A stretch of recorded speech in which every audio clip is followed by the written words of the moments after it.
They weren't in my Never know. Maybe. So the guy's doing a really good job. And I am the way.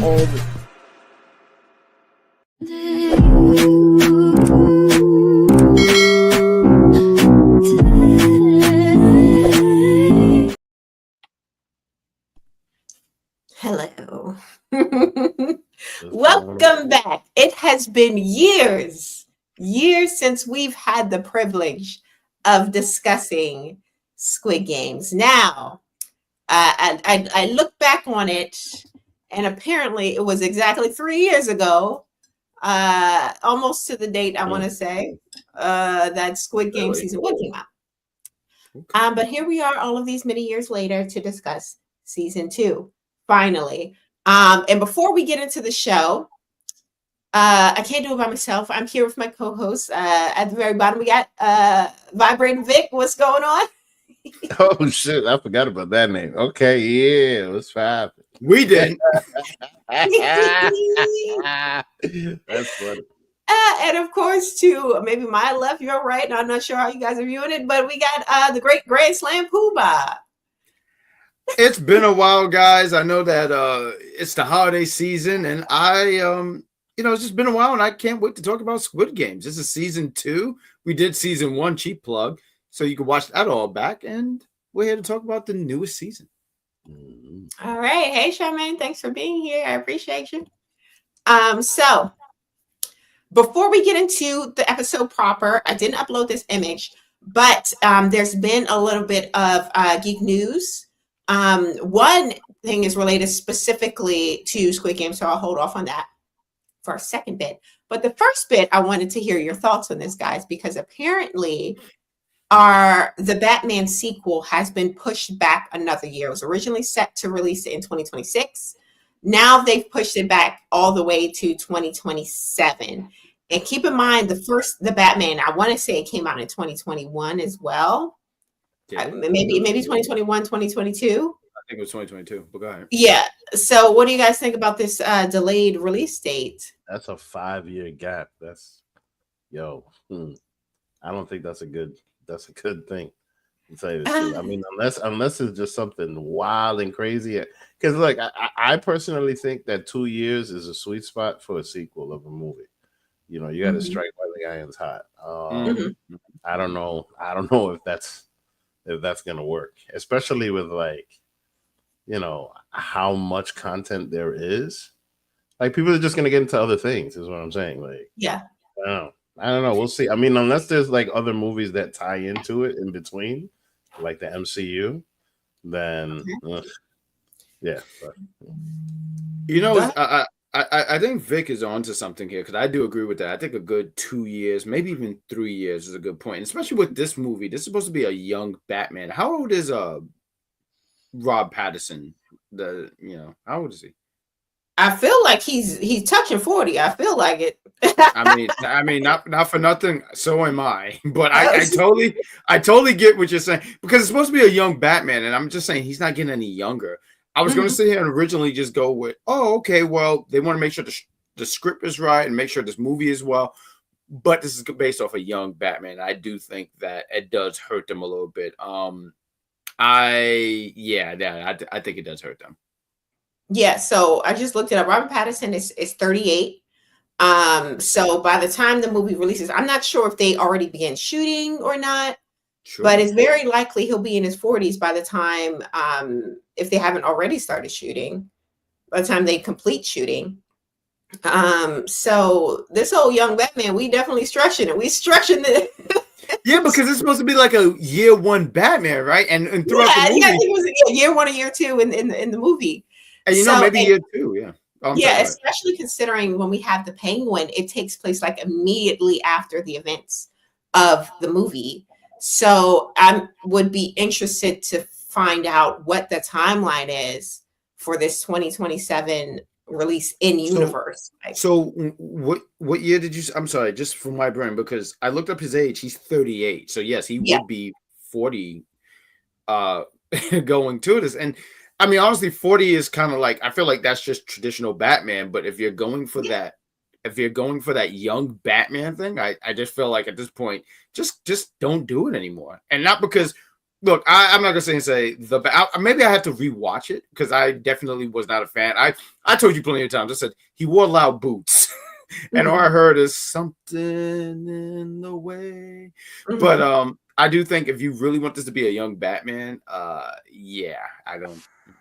And like Vic was kind of hinting at, the only way this kind of makes sense is if they're trying to tie him into other things, like with James Gunn kind of taking over, DC. Maybe there's an attempt to add him into, our Superman that we're getting. But I think before, at least before, things change all the time. But Right. Gunn did say that they weren't planning to use Robert That Pattinson. Batman. Yeah. Yeah, so I think this is one of those the way they word it is Elseworld. So like how we had the Joker, that solo Joker movie. It's like, yes, but that's in its own universe. And I guess this is going to be in its own universe. I don't think this Batman is going to ever have any connection to the newest Superman, and I don't know what other projects that he has up his sleeve. I don't think that's going to be in any kind of connection to it. All right, well, we'll find out. We'll find out in 2027 what's actually going down. It seems like such a shame because the Penguin, it just built up all that momentum again, and would have been nice. You were a fan of that one, right, madam? Very much so.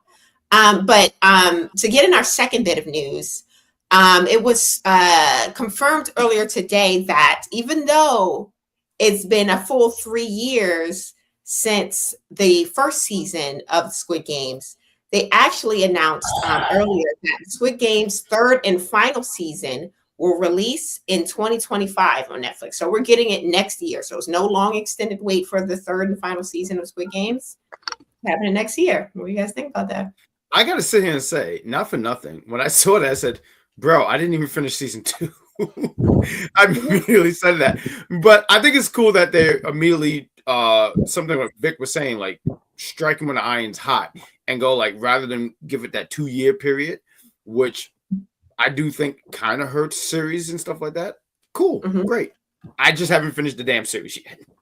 Let me finish. Wait, you talking about, you saying that they're doing a season 3 right after this? Yeah, the third and final season of Squid Games is going to be released in 2025. So I'm assuming December 2025. Perfect. Yeah, it sounds good to me. Like they keeping it right tight on schedule this time, and I ain't mad at it. Yes. I mean, if anything, I wouldn't even mind what they do with Cobra Kai, where they give you a half and half. That's what I feel like they. No, thank you. No, thank you. They did that with Bridgerton, and it ruined the whole, storyline. I'm not here for the split seasons at all. If anything, I would be here for a weekly episode before I'll be here for a half of a season, then split a whole month, and then another part of the season. Go ahead. No, I'm sorry. I did want to actually. I think that was an interesting point. But like Squid Games, they dropped all 7 episodes. Would you have preferred weekly episodes? See, did we get weekly episodes before? I know it was always released on Netflix, so it's probably not the case. But I feel like we watched it weekly, but maybe that was just our schedule. But wait a minute. The first season of Squid Games, I think we all fell into it because of the hype. Because the thing is that, look, this show is hard to watch because you have to read a lot. You know what I mean? Like I was saying in the chat earlier, I can't watch this show in picture. Like if you don't put this on dub like the rest of us, I'll put this on dub. Oh, that's what you're doing? Okay. Yeah, no, because when you start reading, man. No, when you said reading, I was like, absolutely. There's a lot that you miss. If you don't read the thing, there's a lot that you miss. I'm telling you what you do. I'm telling you what you do. English dub, English audio description. That's the key. That's the key. It'll tell you everything that's going on. Listen, and honestly, that's made it easy for me to watch anime in a lot of ways. And I don't watch anime a lot, but when I do that dub and I hear it, I'm like, oh, this makes it a lot easier. Because sometimes I'm reading and the next thing you know, the sentences end quickly. So yeah, absolutely. I'm definitely hardcore dub over here. But with that being said, let's get into the episode proper. But real We're quick, one State of Superior, before you do that, you're watching the State of Superior Network, you're watching Unpopular Review Entertainment Network. Get your drinks because we're drinking. Vic, pick your drink up, please. Hey. Hit that like, subscribe, and notification button, and we're here to entertain you. State of Superior, take the floor, madam. All right, so let's get into season 2, episode 1 of the Squid Games. Now, we got our back to the characters that we know. We're back to our guy, Jihan, aka I want to say his number was 456. Yes. He's out in the real world with all of his coins, right? All of his money. We do see him for a split second, pretty much in the beginning of the episode, with that, choice of a hair color that he had. But he washes it out. He comes back to his senses. He realizes, hey, I'm the man at the age that I am, and I don't need this hair color. And let's take it back to black, just like Amy Winehouse. Back to black, and I can appreciate that. But he is on a mission. He's using the money that he's was granted or won from Squid Game to try to find who the hell is behind Squid Game. So he's commissioned these guys here, and I don't know if they are like a part of the police force or they are like private investigators. But either way, they are on his payroll, and they are looking for my main man, Squid Daddy. Squid Daddy is back, and he's still in his, recruiting ways. He's trying to find people to enter in the games. And of course, we also get our secondary Squid Daddy, Jun-ho, that he's back on the force, no longer incognito, undercover. In the Squid Games, he's a traffic cop. But he's still trying to find his way back, because if we can recall from season 1, his brother was working for the Squid Game, society, and shot him. And I want to say it's been years since I've seen the first season, but I want to say the brother shot him in order to kind of get him out. Yes, no, you're absolutely right, and I agree, because it's been a while. But I do appreciate, real quick, I do appreciate that for people, because it's been you said 3 years for us, but 2 years for them in the universe. I do appreciate that they had that recap, because I did forget a lot of things about that. And one of the things that I watched this with my mom, and she said, "Oh, I thought he was dead." And I was like, "No, like one of the things I've learned about watching TV, if they don't show a body, that mofo ain't dead. He's still around." You got it. Yeah. So he's still out there somewhere. The brother, and Jun-ho has made it his mission to not only find the brother again, but to find the island that is the housing the Squid Games, where they actually do it. So pretty much all of our main cast of characters, all of the survivors, pretty much from season 1, are good guys survivors searching. I'm sorry, when you said that, I said, which was not many. Yeah, which was not many. Literally only these two right here. Survive. That's it. But for me, this first episode was a little dry. I understand, like, the first episode, you got to like lay the groundwork. It's been 3 years. They got to, make sure everything's making sense. But it was a little dry, in my opinion. The only parts that were good was when my boo Squid Daddy was on the screen, livening it up with his charisma and good looks. There was a scene where he met with the private investigators. They spotted him, but apparently they were no match for my boo. He took him out with a briefcase, and I was like, "Yes, this is the Squid Daddy that I've been dreaming of." So first things first, I refuse to call him that name, but I will sit here and call this guy with the briefcase. I do have to sit here and say they did show a little bit more personality with him, because I feel like in season 1, right? He did the thing and he would slap the person. I feel like we didn't see a lot of him. You saw enough of him, but not enough. And in this episode, you got to see more of him, because in this episode, as I was watching, I said, I didn't realize this guy was so deranged. I don't want to go far ahead here, but like the stuff about him buying the lotto tickets and the bread, and he had to make people choose. There was, by the way, there was one person who did pick the bread. Everyone chose the lotto tickets. And when the guy was like, when he poured the the bag of bread's on the ground. Da, da, da. And everyone was trying, what are you doing? You're wasting food. He said, no, you made a choice. And they said, ah.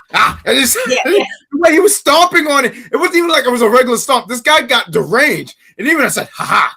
Like, what? Like, he's a little crazy, you know. He's a little crazy, but I wouldn't have realized. And I don't know about you guys, but I wouldn't have not peeped that if I didn't see this episode. Even that smile now, I'm sitting there saying this guy's creepy. Yeah, he's a little creepy. Like something about him is definitely a little deranged, but at the same time, did he lie? None of them, like pretty much all of them, chose the lottery ticket. So he gave them a choice. Mm-hmm. They chose to do the wrong thing. So I felt like that was a lesson in a way, and I'm trying to put it in verbal ways, but I'm not doing a good job at it. Because like for me, when I saw that, I'm like, yo, if I'm out of my luck, I'm picking the bread because I know I'm a guarantee I'm going to eat. You're taking a chance here with this lotto. I mean, I don't do scratch offs a lot and stuff like that, but there was a time when I kind of did, and I would be like, damn. And then you buy another one, and that's how they. You know, so it's like a vicious cycle. Yeah, it's how vicious. I mean, there's casinos for a reason. Yeah, so, it's addicting. Like that's the thing. Like the thing is that I think that Squid Daddy, whatever you want to call him, I think that he has an eye. No, I think that he has an eye for a gambler. He do. You know, you're onto something. Yep. He picked people that would easily fall for the thing, and then when they did, he made them feel bad. Like the guy that took the bread, he wasn't in the crowd. You know, at the end, he was happily eating his bread. That would have been. But that's why they picked him to do the job that he does. But let's get into these comments here. We got Charmaine in the comments. Hey, thanks for being here. Elvis, hi, thanks for being here. We got Darth Raven, briefcase guy. It was a total nutcase. See, he gets the name briefcase guy. Thank you, Darth Raider. You are fantastic. I see. They call him like the salesman or like the collector or something they called him, but he's Squid Daddy around these parts. Okay, it says only your parks, please. He was doing the 8-town stomp on a sweet bread. But you know, Darth Raider, you're not lying. I'm like, listen, because there's a couple of Asian spots all over Queens, and those little breads with the coffee or with the Ovaltine. I was hurt by that. I mean, real quick, Vic. I really was like, you stomping on that bread. I was like, damn, that's perfectly good bread. Like, because those shit are good. What is in those breads? Because I don't really eat that, but like, they have a bunch. They got a whole bunch. Sometimes they got this one thing called a hot dog bun, which is banging. It's like a little hot dog, and it's like inside of it. That sounds good. It made me hungry. There's another one. Then there's another one that's just like a little bit of sugar on top, and it's mainly just flat bread. And then there's a red bean bun, which is not. It's not that sweet, but like, you know, it's savory. Okay. It's a little savory. Yes, it is. Yeah. But I'm just saying, like, you know, when I saw that, I was in my fat guy. Like, you don't do that. But like you guys were saying, we did get more backstory on Squid Daddy. It would seem that he's been doing this for a while. He got in a position where he had to offer his father a choice and had like a pulled up on his father, and he shot his father. This guy has no holds bars, right? And that's why he's ideal for the job that he has. But I want to say that the outside of the briefcase scene where he was, you know, beating up on our boys here, he took them hostage, and this was another exciting scene where they were playing a little Russian roulette slash, you know, what's it called? Rock, paper, scissors. Yep. Rock, paper, scissors. That was another exciting scene for me. I was like, dang, what's about to happen? You know, I don't know what's going on. And when the stakes got too low, he ended up saying, all right, well, no, it's not. We're not just doing one bullet. We're doing 5 bullets in one empty casing. So your chances of survival are even less. And it got to the point where our man on the left, he ended up sacrificing himself for our man here on the far right. And that was a twist I didn't expect. I thought it made it a little bit more, you know, emotionally impactful. So I really enjoyed that scene. What did you guys think of it? You know what? As you say that, and you said like the sacrifice and stuff like that, I feel like they implemented a little bit early in the episode. So let me go back a little bit here. Early in the episode, the guy said, "I just got married," and he was like, he was the best. I don't know. He officiated, I believe. So I guess for him, he was like, "Yo, you just got married. You have a brand new wife." Now, I don't know the age difference between them, but for me, I just think he was like, you have a wife. You need to go back to your wife. Because I felt like he threw that game. Yeah, he definitely did. He definitely did, right? Okay. Dude had scissors and paper, and he had something. He had basically his. I think he had like the same. Yeah, because it was weird because his hands.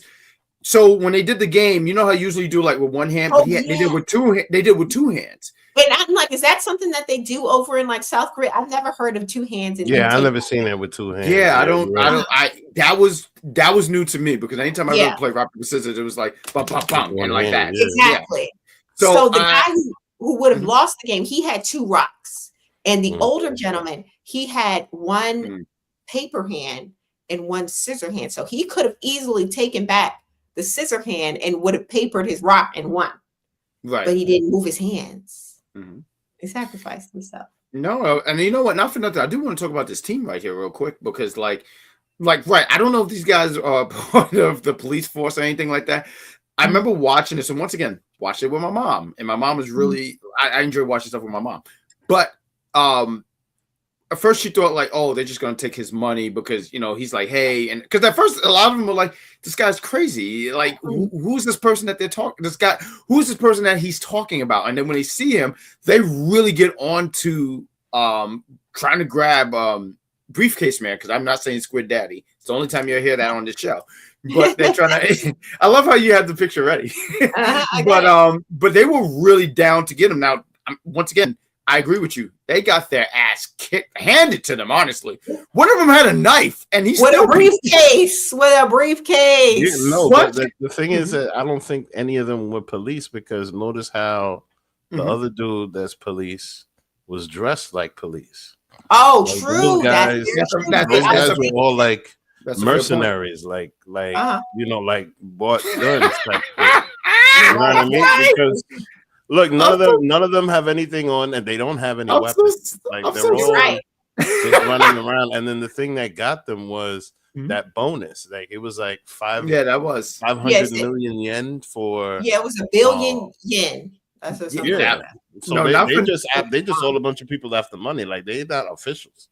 No, I didn't mean to laugh because Vic, I think you are on the money. But when you said they're mercenaries, I'm like, they are the worst kind of mercenaries because they were handed they had no mercy when they got their ass kicked. I'm so sorry, they were wrecked. Yeah, they were very. Let's get into some of these comments here. We got Dave from Bruce Flores. Thanks for being here, Bruce. Thank you. Yeah, that Russian roulette scene gave me Deer Hunter vibes. If you guys are movie buffs, you know. I am a movie buff, but I haven't seen Deer. What's this Deer? I just want to say, I only played the game. I've never. That's a game. What would you play Russian roulette? No, he's talking about Deer Hunter. Deer Hunter. Okay, I was about to say, Jesus, Vic, that's dark. Right, that was back in the days, huh? In the olden times when we had to put a quarter in the game. And that was a game? I never knew that, but I would. The gun was there when you shot the gun and you chased the deer.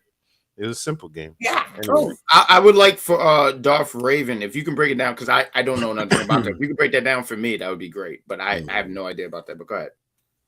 Hey, Mad Dog. Thanks for being here. And also following the death of our guy here on the right, I want to say they're like a private investigative team or something like that. Sure. Our guy Ji Hun and Squid Daddy, they meet up, right? They exchange words, and that's again when we find out a little bit more backstory on our guy Squid Daddy. And at the end of the episode, I'm hoping this is not the case, right? I'm hoping this is just a play on the light, the tricks, the scenes. But he was playing Russian roulette with himself, put the gun in his mouth, and popped off. And from the way the scene was shot, it looked as if he possibly shot himself. I'm hoping that he's still alive out here, guys. But do you think our Squid Daddy is dead? Do you think he's dead or alive? Oh, Well, the way that he was talking, either he's a really really good bullshitter, or he or the other guy is right, where he has no value and he's just a dog. Because like when they were doing that, like they were saying some of the most degrading things to each other. Mhm. Like, and I wouldn't be surprised if he feels like his life is cheap. So, all right, I'll be right back. I'm sorry, but I spoke. I got to step out. I'll be. But all right, No but worries. yeah, you know what I mean. Do you know think what he's alive, live or dead? I think he's alive. I think he's alive. Okay. All right. We'll see you later, Vic. But I have no idea because I didn't go on to the next episode, but I'm hoping that he's still alive. Jack, judging by your silence and smile, I'm going to assume that you know what the answer is. I won't say. I I do. I want to say real quick before I'm not going to give an answer. I'm not giving no answer.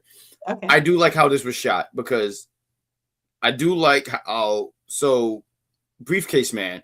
He was talking a lot of mess. He was talking about how you're worth nothing, and like the reason about this whole game is to get rid of. Pretty much, he was saying like trash. Get rid of them, and you're trash and whatnot. He kept saying you should have got on that plane. That was something that he said even earlier in the episode. You should have got on that plane. I do want to throw out here real quick too, as I'm running my mouth here, is that early in the episode, because I thought this was a crazy scene. They had those chips implanted in them. And he didn't know that. I don't know. I forgot how he figured it out. I think he like did like this, and he realized there was a thing. And him cutting the once again. I'm sorry, I'm doing a lot of Mama Bad Guy references here. But she was like, "Oh yeah, that's not so bad when you cut the air." I'm like, "What are you talking about? That looks gruesome." But he realized the chip and everything, and I just want to say all that because he kept saying you should get on the plane, and he was trying to figure out how did he know this and everything. But he was being tracked. But I like how it was shot because he was talking trash, but also our main antagonist. I'm sorry, I'm terrible with names here. Was it Jin Han? Jin Hoon. Mm-hmm. Jin Hoon. When Jin Hoon was talking trash back at him, and I like that because I like that sense of mind games where he always felt like he had this. I felt like he always talking about Briefcase Man. I felt like he always knew how to get in everyone's head. Yeah. And someone was able to get him right back. And I thought that was I for whatever reason I thought that was dope. Yeah. And I also like the music playing in the background. I don't know. I just like classical music. So same. But that was pretty much the episode, guys. Let's get into these final comments before we end the episode. We got Darth Raven. Sure, the Deer Hunter, Robert De Niro, and Christopher Walker were POWs in Vietnam during the war, and Vietnamese soldiers made them play Russian roulette. Ooh, that sounds like a good movie. Robert De Niro, Christopher Walker. Okay, thanks for letting us know. I agree, those are great value brand mercenaries. They really did get their ass kicked. Frontline FX is letting us know it's pronounced Ji Yoon. Okay, thank you so much. Oh, Jin Yoon. Thank you so much. It's so hard because like we do the best we can to pronounce these names correctly. So thank you so much, Frontline FX, and thank you also, Def Raven. I hope I'm saying that name right because I never heard of this movie, Dare Hunter. I'm sorry, I'm terrible with these things. If it don't have Spider-Man or Sonic in it, I promise you, I don't know nothing else. But speaking of Sonic, if you are subscribed to the Unpopular Review Entertainment channel, you will be able to see the great grandson Poopa and his friends review Sonic 3. So check out the channel for that. Also check out my channel. I do movie reviews and also television reviews. And subscribe to us if you want more content like this. But that's the end of the episode. Thank you so much for being here. We appreciate the comments. We love reading them and talking to you guys about the episode. And let us know if you wait. Time out real quick because we know we're going to end the show. We want to see your comments here after the show.